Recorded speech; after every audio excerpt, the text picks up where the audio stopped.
Boa noite, então, meus irmãos e irmãs. Nós, graças a Deus, estamos aqui mais uma noite para podermos aprender mais sobre a palavra de Deus. Hoje quem fala com vocês não é o reverendo Ricardo Chaves Fukuzava, nosso pastor efetivo, pois o mesmo se encontra de férias. E eu, Mateus e Costa, diácono dessa igreja, estarei humildemente lecionando esse estudo. Com a graça de Deus, nós iremos aprender um pouco mais sobre a revelação divina.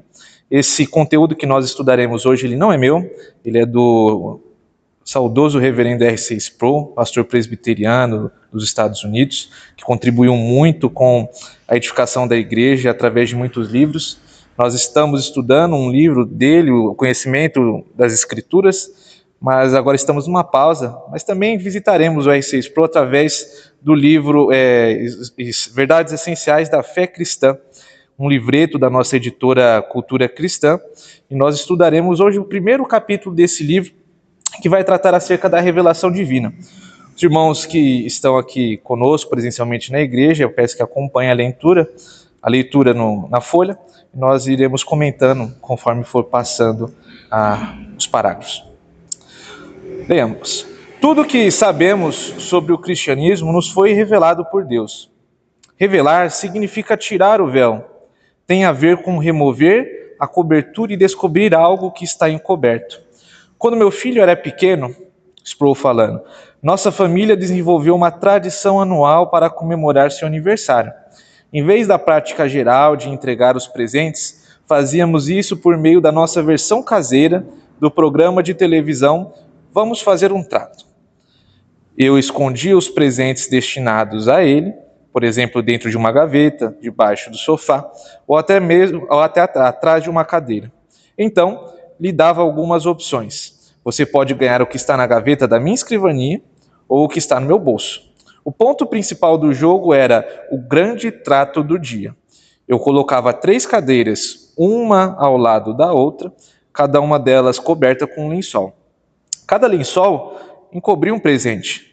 Na primeira cadeira, colocávamos um presente simples. Na segunda, o presente principal, que ele iria ganhar. E na terceira, uma muleta, que ele havia usado quando quebrou a perna aos 7 anos de idade. Meu filho escolheu a cadeira com a muleta por 3 anos consecutivos. No final, sempre permitíamos que o trocasse a muleta pelo presente. No 4º ano, estava determinado a não escolher mais a muleta. Dessa vez, escolhi o presente principal junto com a muleta na mesma cadeira e deixei a ponta da muleta aparecendo por baixo do lençol. Ao ver a ponta da muleta, meu filho evitou cuidadosamente aquela cadeira. Ganhei de novo. A parte mais divertida da brincadeira era tentar adivinhar onde o presente estava escondido. Tratava-se, contudo, de um trabalho de mera suposição, pura especulação. A descoberta do verdadeiro tesouro só podia ser feito depois que o lençol era removido e o presente ficava exposto. Então, o Sproul, ele nos apresenta, através de um relato pessoal muito interessante, cômico também, um conceito prático do que é revelação. Nós lembramos que nos nossos dias há muitos conceitos que eles estão fora da raiz original da palavra, estão deturpados por muitos sentidos, e muitos deles estão fora do sentido bíblico. O Sproul, ele trata, nesse momento, com o sentido etimológico, que seria da origem da palavra. Que revelação é o equivalente a tirar o véu, é tratar de algo que estava oculto, que estava encoberto, e descobrir. Por isso que ele usou esse exemplo do lençol, e ele é bem importante para nós. Ao contrário dos nossos dias, que pensamos que revelações são só coisas sobrenaturais, quando as pessoas falam sobre com quem fulano deve casar, com quem ciclano deve viajar, em que empresa trabalhar, enfim.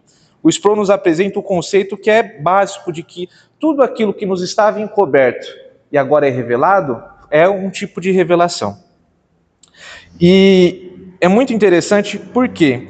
Porque ele comenta aqui nessa última parte do parágrafo que nós lemos, que a descoberta do verdadeiro tesouro só podia ser feito depois que o lençol era removido e o presente ficava exposto. Enquanto o lençol não era removido, tudo que o filho dele, no caso, pensava era especulação. Ele não tinha aquilo palpável, tangível, de forma verdadeira.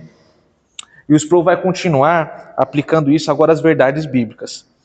O mesmo acontece com o nosso conhecimento de Deus. A especulação fútil sobre Deus é mera tolice. Se queremos conhecê-lo de verdade, temos de depender daquilo que ele revela sobre si mesmo. A Bíblia declara que Deus se revela de várias maneiras. E aqui ele chega aonde pretendia chegar. Ele nos deu esse exemplo para ilustrar o conceito de revelação, e agora ele trata do sentido bíblico.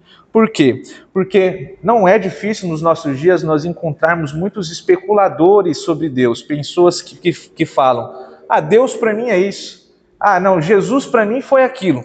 Não, a Bíblia para mim é assim, deve ser lida assim. Só que o Sproul diz que não é assim. Todos esses conceitos que não provêm de uma fonte revelada por Deus é especulação. Nós só podemos ter o conhecimento verdadeiro de Deus através da revelação que Ele dá a nós. Isso de diversas formas e por diversos motivos. Acho que o principal que nós podemos citar é a transcendência de Deus. Nós estudamos quartas-feiras passadas, algumas quartas-feiras atrás, sobre os atributos de Deus. E um dos atributos de Deus é a transcendência dele, ou seja, ele está acima de nós. Se Deus não decidisse se comunicar com a humanidade, ter um relacionamento com os homens, nós não poderemos encontrá-lo nos céus, porque nós somos limitados. Nós dependemos de que Deus seja condescendente, ou seja, que Ele venha até nós. E esse processo de Deus vir até nós também pode ser tratado como uma revelação. Mas o mais importante que o Sproul trata é, se queremos conhecer a Deus de verdade, devemos buscar nas revelações que Ele dá à humanidade acerca de si mesmo. Não são nas minhas imaginações, não são em séries, em filmes, em livros de ficção, mas sim nas revelações que Ele fez à humanidade. E aí ele vai falar quais revelações são essas. Primeiro, a revelação manifesta a sua glória na natureza e por meio dela. Então a primeira revelação que Deus dá ao homem é na criação. E isso a gente vai encontrar lá em Romanos 1, dos versos 20 ao 21. Eu vou pedir que os irmãos acompanhem os versos em casa, ou relembrem em casa, mas o apóstolo Paulo vai dizer que todos os homens são indesculpáveis diante de Deus. Por quê? Porque ninguém poderia chegar perante o Senhor e falar, eu não te conheci. Porque o apóstolo diz e afirma que a revelação que Deus faz de que o mundo foi criado, ou seja, de que há um Deus, é manifesta nas obras da criação. Tanto o seu poder eterno, tanto a sua glória é manifesta na criação. É aquela ideia, se há uma pintura, um quadro, se há uma obra de arte, tem alguém por detrás que fez esse produto, que fez essa criação. Então, Deus se revela através da natureza. Ele também se revelou nos tempos antigos por meio de sonhos e visões, que foi o texto em hebreu ao qual lemos, na qual o autor aos Hebreus diz que Deus, no passado, ele se revelou em sonhos, em visões de muitas maneiras, aos pais e aos profetas, e que hoje ele se revela plenamente na figura do Filho. Mas o ponto é, Deus se revelou às pessoas do Antigo Testamento, a Abraão, a Isaac, a Jacó, a Noé, a Adão, aos demais descendentes da tribo de Israel. Deus se revelou a essas pessoas, ele não deixou elas sem o conhecimento dele. Mas ele ainda continua, Sproul continua dando mais descrições de revelação acerca para nós. As marcas da sua providência se manifestam nas páginas da história, que é muito interessante, porque ele trata da providência de Deus como uma manifestação da revelação dele, ou seja, Deus cuidou de toda a história. Deus não deixou a gente ser consumido. Nós tivemos 2 guerras mundiais, outras guerras extremamente perigosas, como a Guerra Fria, nós tivemos a guerra no Vietnã, nós tivemos vários conflitos na humanidade. Esses são os mais recentes, fora os mais antigos. E nós estamos aqui hoje. Por que nós estamos aqui hoje? Por que nós não destruímos uns aos outros? Porque o nosso coração é mau, mas Deus preservou a humanidade. Então nós vemos na providência como Deus cuida, Ele governa, Ele dirige e sustenta todas as coisas, não permitindo de que nada fuja da vontade dEle. Sproul continua. Revelam-se nas escrituras inspiradas.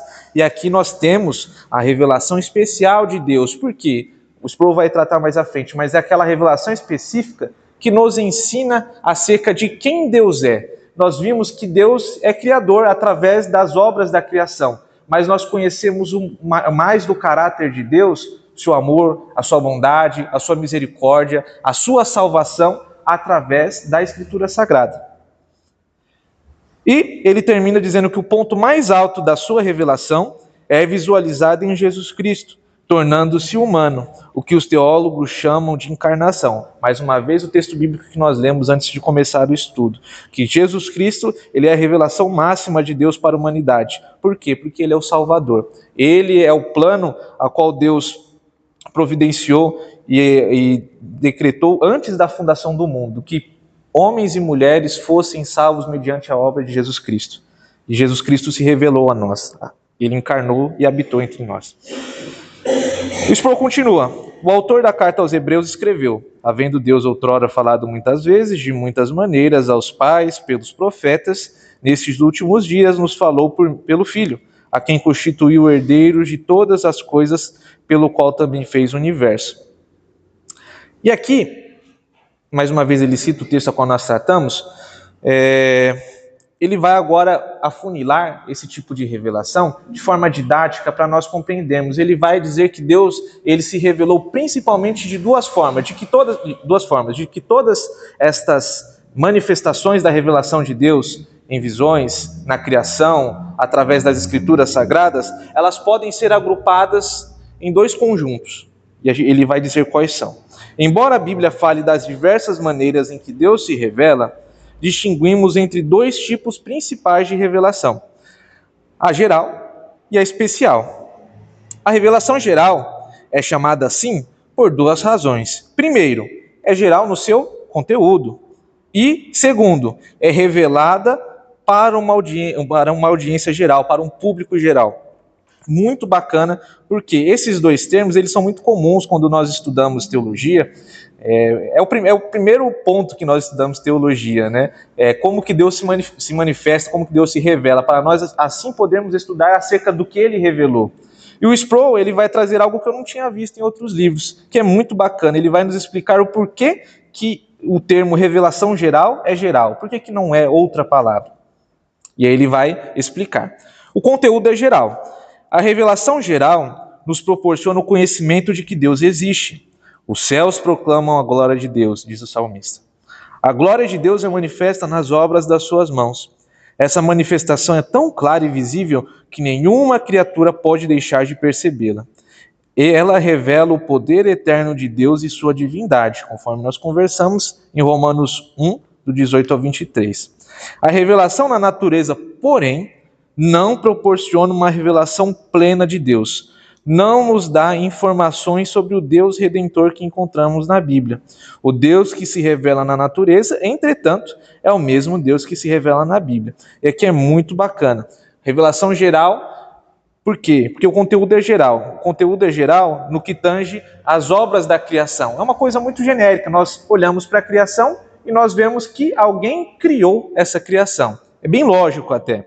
Só que essa revelação, ela não proporciona uma revelação plena, ela não é completa, ela não é total. O plano de Deus não foi, olha, eu vou fazer a natureza e os homens através da natureza vão vir a mim e vão ser salvos. Por quê? Por vários motivos. Nós somos pecadores, nós estamos afastados da glória de Deus. Não tem como nós chegarmos ao conhecimento de Deus por nós mesmos. Também porque Deus, ele transcende, ele é excelso, ele está acima de nós. Nós não podemos colocar uma escada, uma torre, e chegarmos até ele. Ele está distante de nós no sentido de que ele é maior que nós.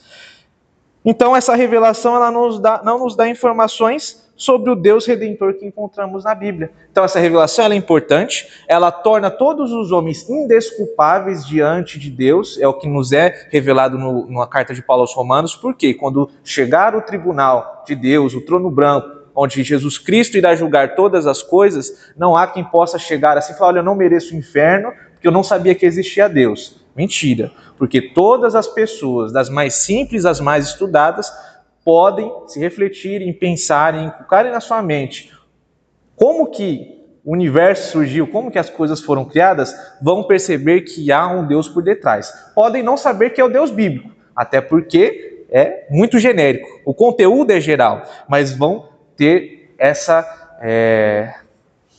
não vão ter esse motivo, essa desculpa para dar diante de Deus.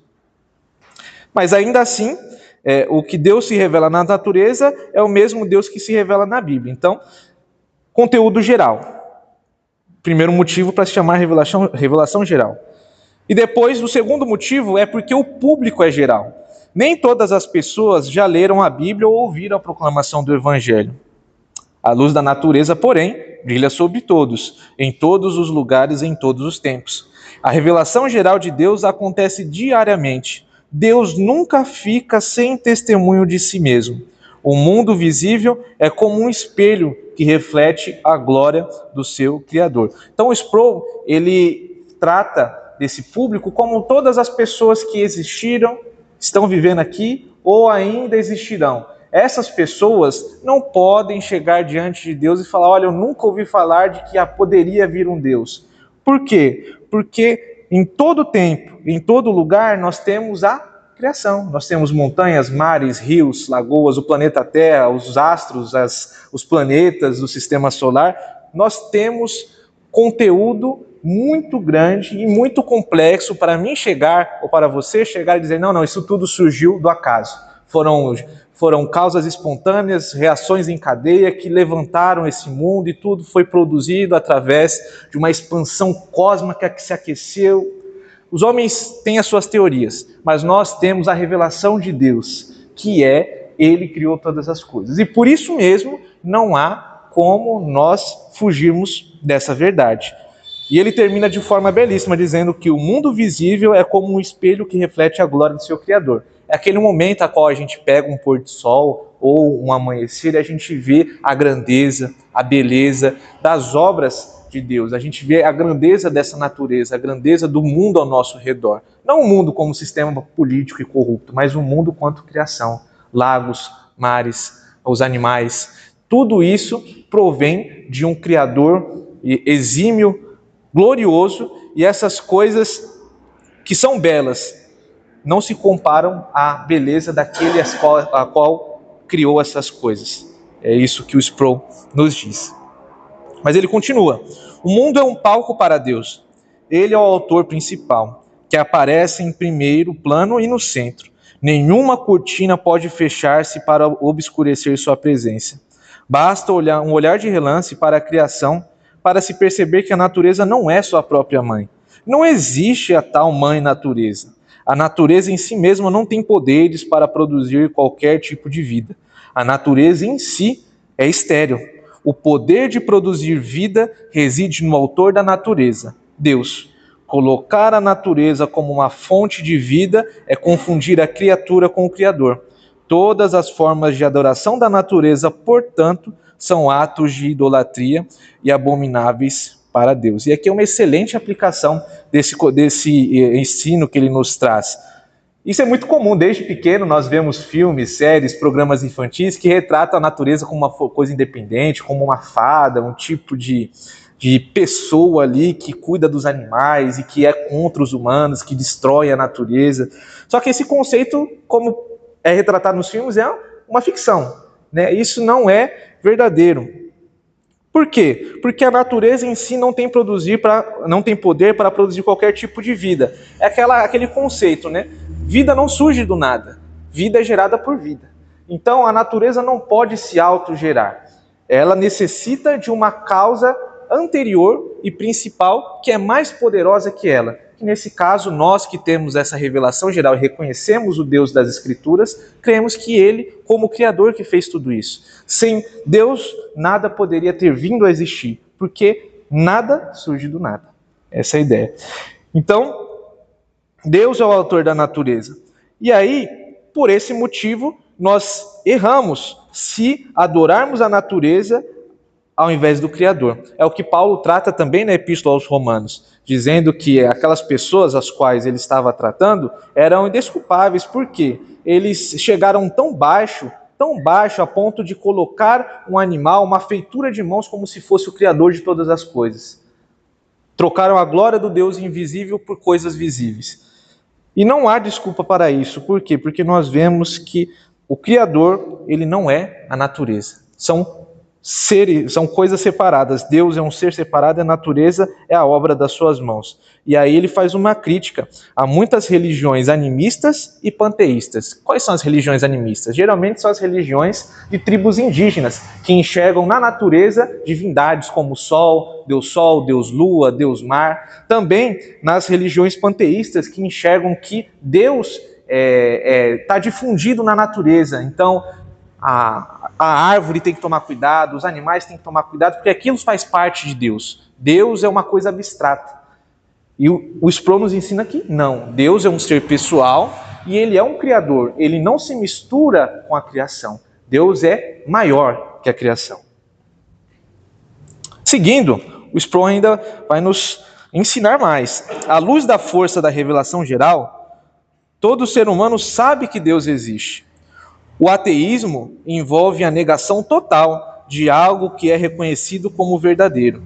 Por isso a Bíblia diz: diz o insensato no seu coração, não a Deus, conforme Salmo 14, no verso 1. Quando as Escrituras tratam tão severamente o ateu, chamando-o de insensato, estão fazendo um julgamento moral dele. Ser insensato em termos bíblicos não significa ter pouco entendimento ou falta de inteligência. É ser imoral. Como o temor do Senhor é o princípio da sabedoria, assim a negação de Deus é o máximo da loucura. Excelente. O Sproul ele aplica de forma drástica, mas bíblico e contundente, que o ateu... É claro que nós temos colegas, nós temos amigos e pessoas que apreciamos como seres humanos admiráveis, mas o Sproul aqui está atacando a ideia do ateísmo. A ideia do ateísmo é uma ideia imoral, porque a pessoa ela se nega a acreditar em algo que está explicitamente diante dos seus olhos. Por isso que a Bíblia chama de insensato. Não é porque tem pouco conhecimento. Nós vemos grandes físicos, matemáticos, filósofos, cientistas em geral, que são muito inteligentes nas suas áreas. Então o problema não é falta de inteligência, o problema é moralidade. Porque se Deus não existe, como já dizia o filósofo Dostoiévski, tudo é permitido. Porque o padrão de moral absoluta só pode ser dado por um ser imutável. Vocês conhecem alguém que seja imutável desse lado da Terra? Não existe. O único ser que é imutável, eternamente imutável, que não mente, conforme a Escritura diz, é o próprio Deus. Ele é justo, santo, altíssimo e verdadeiro em tudo que ele faz. Se nós formos nos guiar pelos nossos padrões morais, pensando, eu sou ateu, mas a minha moralidade é aquele limite. Enquanto não prejudicar o próximo, está tudo bem. Eu acho que deveria seguir assim. Mas e quando prejudicar o próximo envolve dar uma notícia ruim, envolve fazer alguma coisa que ele não gosta? Você está prejudicando ele, você está contando para ele que ele está em pecado. E aí? Você vai deixar de fazer? Então, o padrão de moralidade do ser humano, ele é relativo. As pessoas elas vão seguir o seu código de ética até o ponto que isso tenha que lhe custar algo. Mas nós cremos que o padrão moral de Deus, ele é perfeito. Por quê? Por mais que me custe algo, é o que Deus quer. E é o que é melhor. Porque ele é bom. E as regras e leis que ele instituiu para o andamento da humanidade e o andamento do mundo é bom. Deus é bom e fez tudo bom. Muito bem. Então, o Sproul nos explicou acerca da revelação geral, dizendo que tem um conteúdo geral e que tem um público geral. E aí, na folhinha que vocês estão em mãos, vocês vão encontrar aqui um processo na qual Deus concede uma revelação aos seres humanos. Então, a revelação é como se fosse um tipo de mediação. Claro que nós sabemos que o mediador por excelência é Jesus Cristo, mas porque ele nos revela quem é Deus. Então, a revelação é aquilo que Deus nos dá para nós conhecermos acerca dele. E vejam que a setinha, ela não inverte. A setinha que tem aqui na folha, ela é uma ordem lógica. Deus concede a revelação para os seres humanos. Os seres humanos não chegam até Deus. Eles precisam receber a revelação. Após tratar do ateu, o Sproul também entra num ponto muito interessante, que é o ponto final aqui do trecho a qual ele nos concede nesse primeiro capítulo do livro. Semelhantemente, o agnóstico nega a validade da revelação geral. Ele, porém, é menos berrante que o ateu. Não nega terminantemente a existência de Deus, pelo contrário, declara que as evidências são insuficientes para se decidir, de uma maneira ou de outra, quanto à existência de Deus. Preferem suspender o seu julgamento, deixando o tema da existência de Deus uma questão em aberto. À luz da clareza da revelação geral, entretanto, a posição do agnóstico não é menos abominável para Deus que a do ateísta militante. Então vejam, o agnóstico muitas vezes é retratado como aquela pessoa que está em cima do muro. Ela não quer se decidir por um lado, ou por não ter realmente evidências disso, ou porque por mais que ela tenha evidências disso, ela tenha sofrido alguma coisa muito grave, tenha conhecido pessoas que deram maus exemplos, e aí tomou aquilo para si como se fosse o verdadeiro.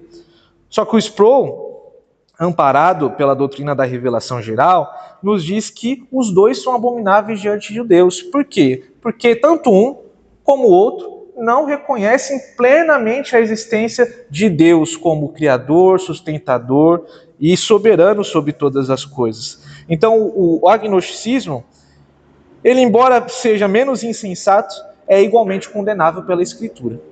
Lembrando, nós tratamos das ideias, meus irmãos e irmãs. Muitas pessoas hoje confundem ideias com pessoas. Nós não estamos aqui para colocar nenhuma pessoa diante de um julgamento na fogueira ou qualquer coisa do tipo, como aconteceu em alguns casos anos atrás por algumas religiões. Nós estamos aqui para tratar das ideias. Por quê? As ideias vão nos conduzir ao entendimento da verdade. Agora, as pessoas, por mais que persistam no erro, devem ser amadas, devem ser cuidadas, na expectativa de que Deus lhes conceda entendimento. Porque nós, como presbiterianas que somos, reconhecemos que apenas Deus pode transformar o coração do homem para lhe apresentar a verdade acerca dele. É Deus quem dá a fé. A fé não é nossa. Ele dá a fé e, por meio do Espírito Santo, opera a salvação em nossos corações. Somente Ele pode fazer isso. Então, a nossa expectativa é ensinar estas verdades para que,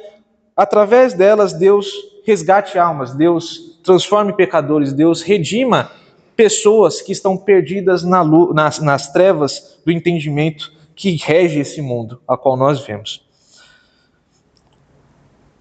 Nós vimos aqui que é extremamente didático, o Sproul, ele nos deu vários exemplos, foi bem prático, mas ele ainda não satisfeito, ele quer nos dar um resumo para ter certeza de que nós vamos aprender, vamos colher, receber essa mensagem de forma mais intensa.